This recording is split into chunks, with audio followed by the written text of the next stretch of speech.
दिनै जोङो दुलाराय बर' फरायसा आफादा आगोलनिफ्रायनो बुंबाय थादों जे जाय बनसुनाय आफादा बिथांमोनहा आन्दलननि मुङै बिथांमोनहा आन्दलन खालामनो थाखाय ओंखारदों, नाथाय जाय बिथांमोनहा दिनै आन्दलननि जारिमिनजों जेबो सोमोन्दो गैया, लोगोसे जाय आफादा दाब्रबनाय आफाद आरो बे आफादा दिनै सिगांनि जाय BPFनि माने बड'लेण्ड स्टुडेन्ट इउनियनमोन बिथांमोननि गासैबो हान्जायानो बे बनसुनायसो माने आफादाव बिथांमोना आफादखौ दादों।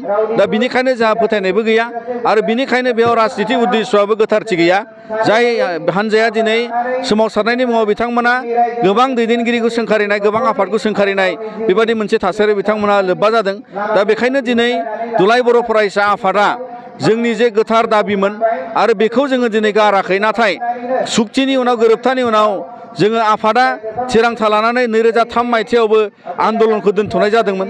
एखेयैनो बिटिआर गोरोबथानि उनाव 2010 मायथाइयावबो जों आन्दलनखौ दोनथ'नाय जादों आरो बिनिखायनो बे नङा जे दिनै दुलाराय बर' फरायसा आफादा जोङो आन्दलन खालामनाय नंलिया होननाय, नाथाय दिनैनि समाव बिटिआर गोरोबथाया 3 बोसोरल' जानो थांगासिनो दं।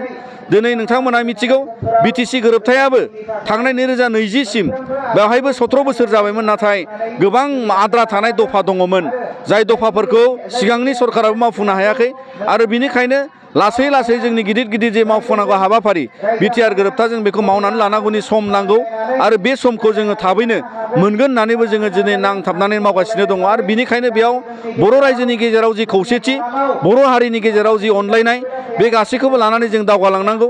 दिनै आलादा रायजो दाबि खालामनायनि मुङै बिथांमोना जि मोनसे गावसोरखौनो माहारियारि आफाद होननानै फोसावनायनि उनाव बिथांमोननि जि माहारियारि गनायथि, बिथांमोनहा जे माहारिनि जेबो सोमोन्दो एबा जेबो जारिमिन गैयै, जेबो खामानि गैयै सुबुंफ्रा बेयाव लोब्बा दङ आरो बेखायनो दिनै जोङो सानो बाहाय जोंनि रायजो आइ आफा बिदा फंबायमोना बिसार खालामनांगौ।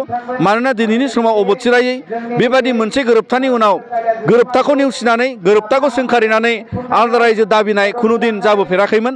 नेवसिदोंबा जों जयैनो 93 नि उनाव 96आव BSCखौ डिनाउन्स खालामनानैहाय जों आन्दलन खालामनायखौ जों मिथिगौ जारिमिनाव। नाथाय दिनैनि समाव बेबायदि थासारि फैयाखै।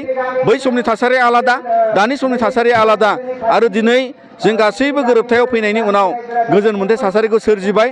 बाय रांखान्थि सोलोंथाइ जौगानायनि दिनै हाबाफारि जानांगौ आरो बेखौ लानानै रायजो राजाया मुखुब जानांगौ।